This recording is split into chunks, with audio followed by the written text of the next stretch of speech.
Hi everyone, welcome back to my channel, or if it is your first time here, then welcome. I'm Charlotte and I do 2 new videos a week. One of those is a food haul and meal plan on a Sunday. Then I do one other video which could be some cleaner motivation or something like today, something to do with mum life. So today I'm going to be sharing my positive birth story with my son Jack. He is now 2 years old, but I just really wanted to do this video and I wasn't doing YouTube at the time, and I do remember it really well, and I've even got it written down on my iPad here. So I wrote it down at the time because I did hypnobirthing, and I did an online course with the Positive Birth Company, and there was like an online community on Facebook where you could share your positive birth story. And because I really enjoyed reading other people's, I thought I would write mine down for memories and for other people to read. So I've got it here so that I can remember everything that happened, so that now I can share this video with you. Because I really enjoyed watching positive birth stories as well. So I'm really hoping that you will enjoy this too if you are expecting your baby. And yeah, let's just get into the video. Okay, so Jack was born on the 2nd of September 2018, and I was 39 weeks plus 3 days.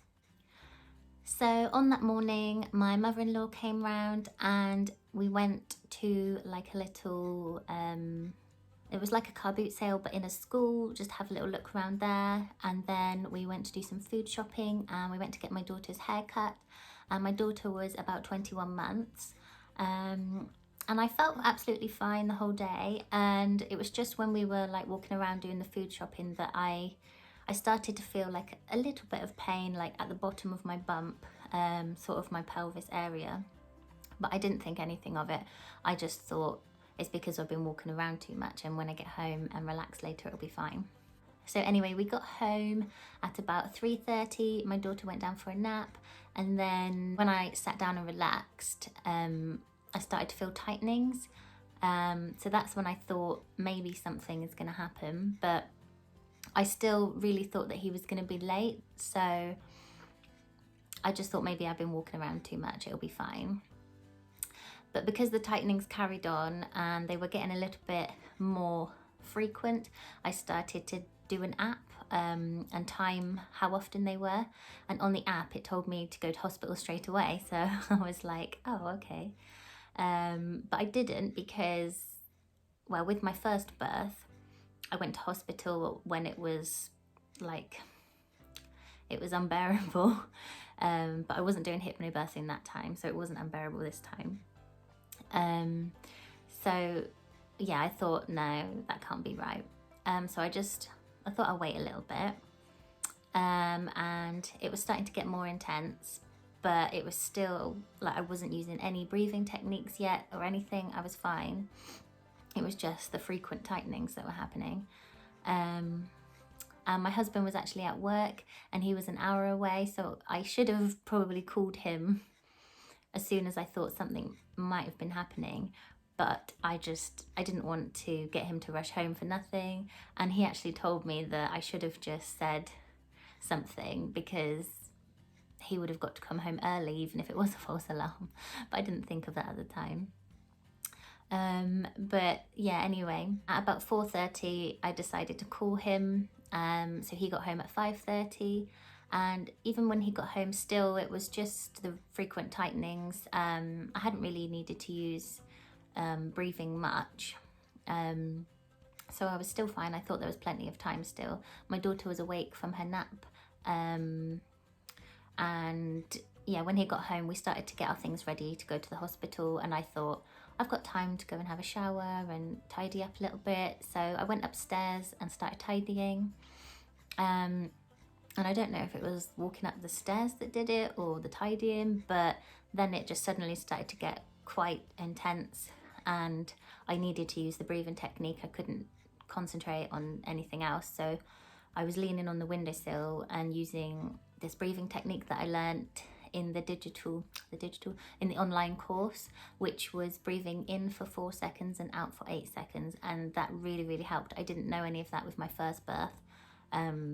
So honestly, breathing in for 4 seconds and out for 8 seconds, if you don't want to do hypnobirthing, that's fine, obviously, but that breathing technique honestly helped so much. So then I told my husband, I think we need to call the hospital now. So he called them and they spoke to me on the phone a little bit, just asking questions about how often they were and how I was feeling and stuff.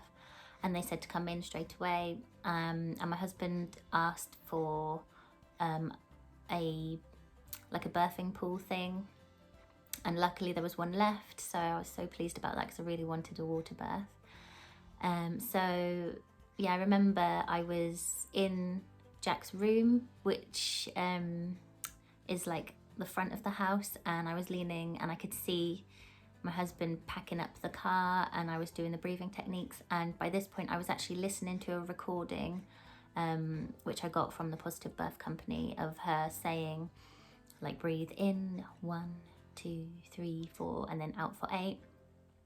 But she was doing it like really slowly, and there was like calm music, and I found that really helped to have that to breathe along to, because if I was just breathing myself then I would start to do it too fast. So that really helped.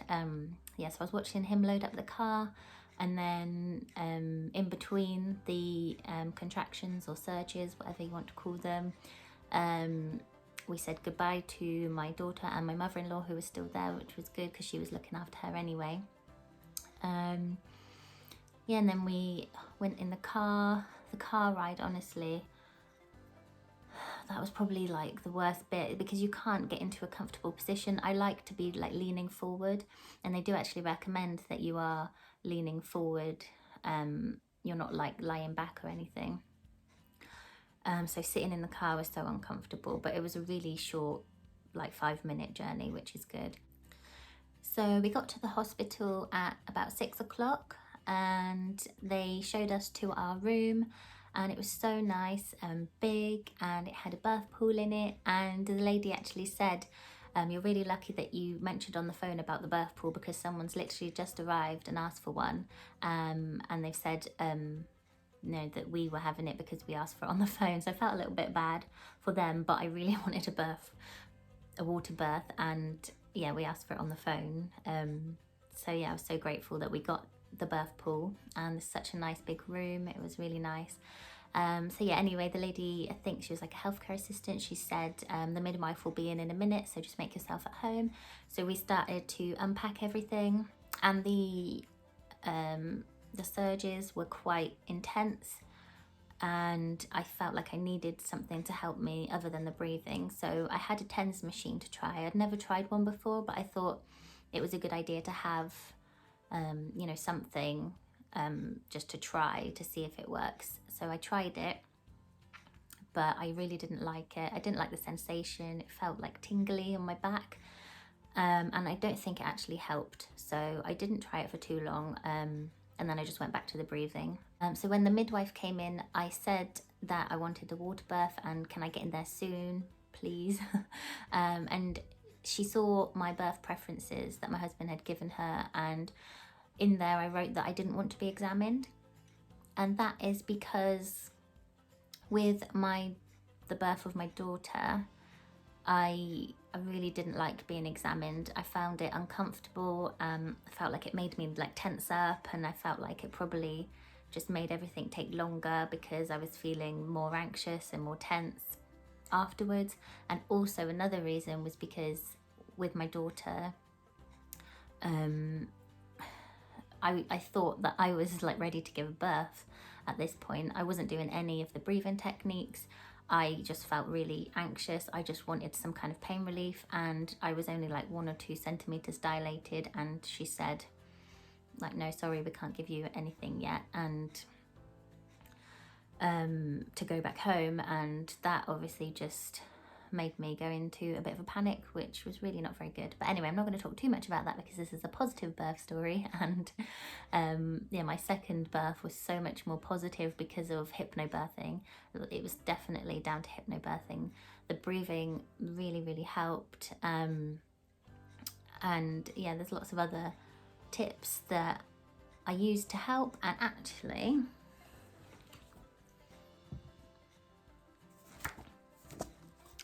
I thought I would show this. I made this little support plan thing for my husband, So I put on here like what to do during the first stage of labour.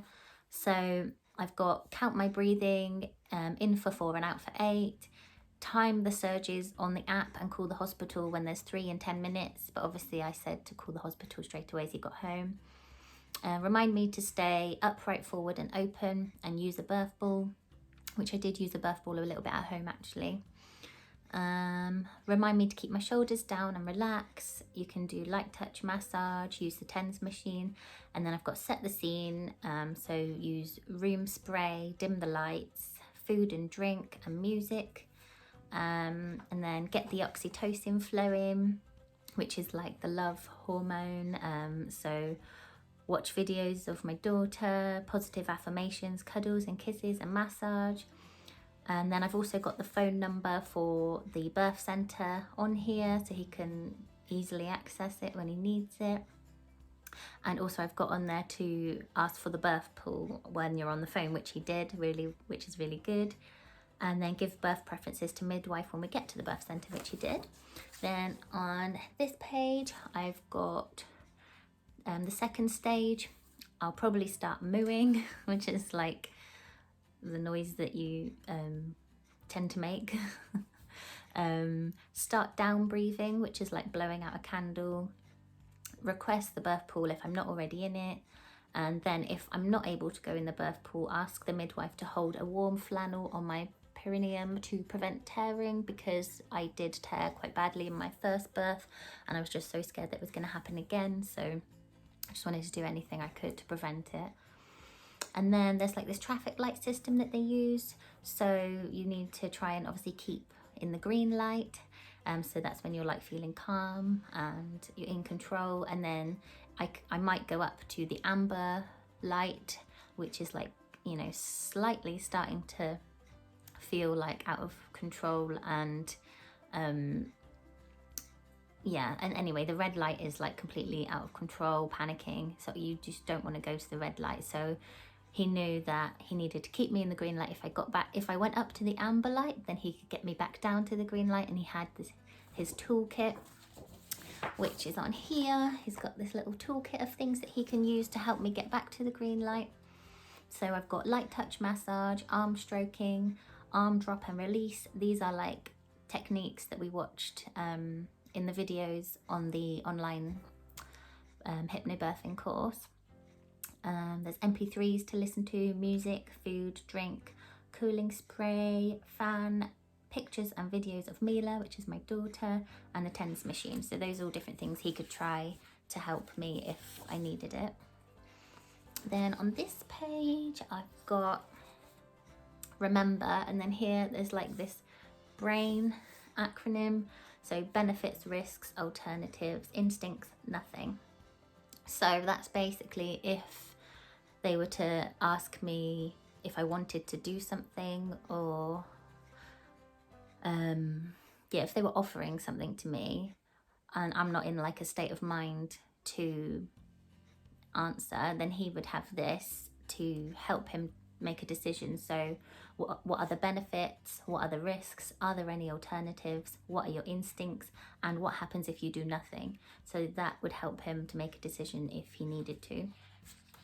Then I've got other things. Remind me to eat and drink. Don't say contraction or pain, say surge or comfort.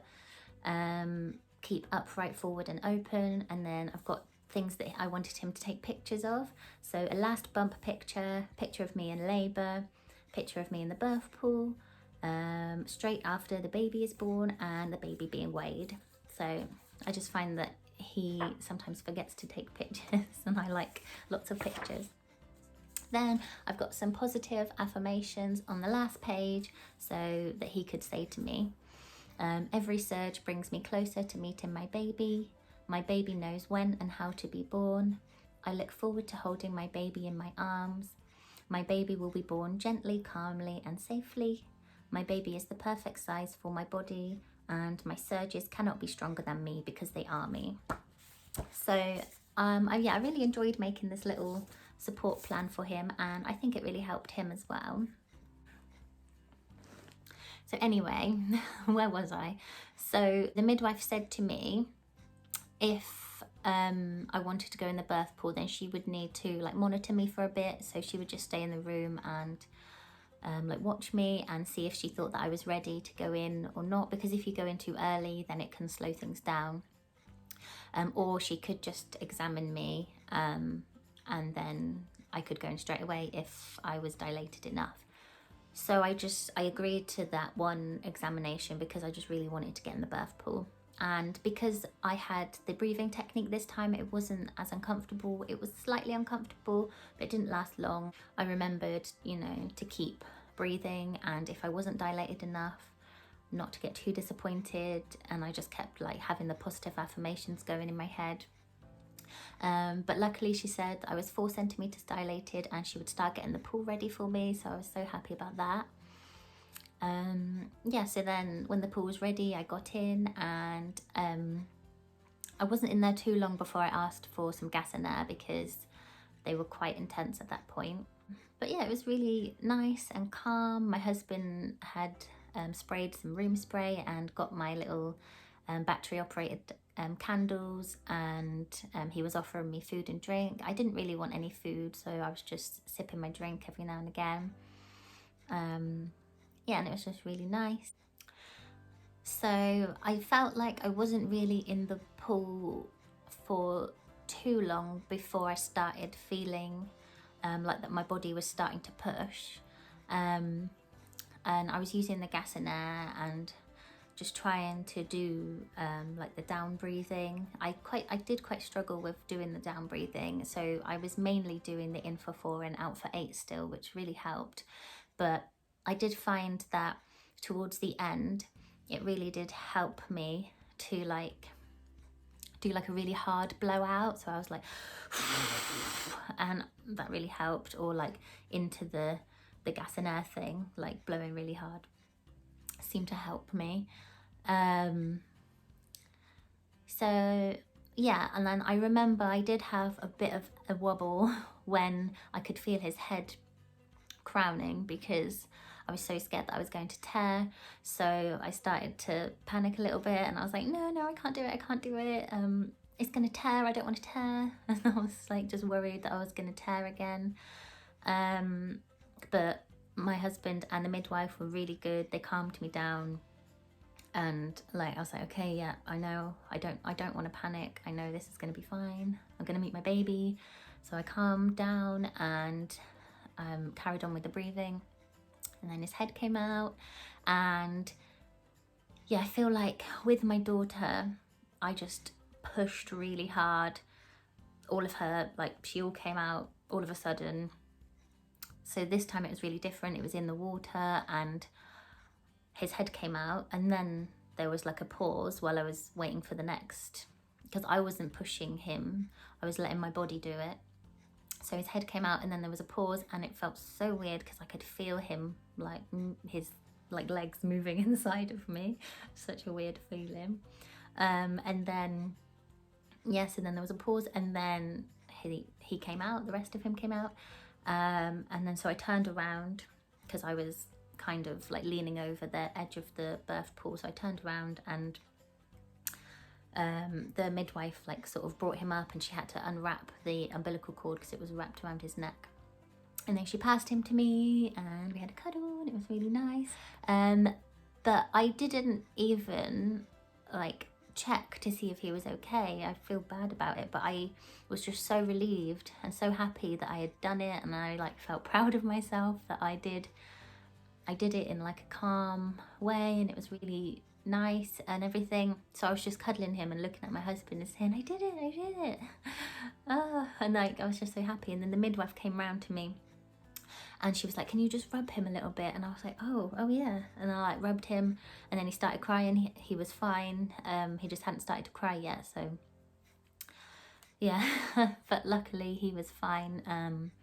And then I wanted to have an hour of skin to skin contact in the pool. But she said that he might start to get cold, so maybe we should get out. But I couldn't really stand up with him like on me. It was really difficult to stand up. So I just said that I wanted to stay in the pool at least until he'd got all of the blood from the placenta. So we did that, and then my husband didn't want to cut the cord because he's grossed out by things like that.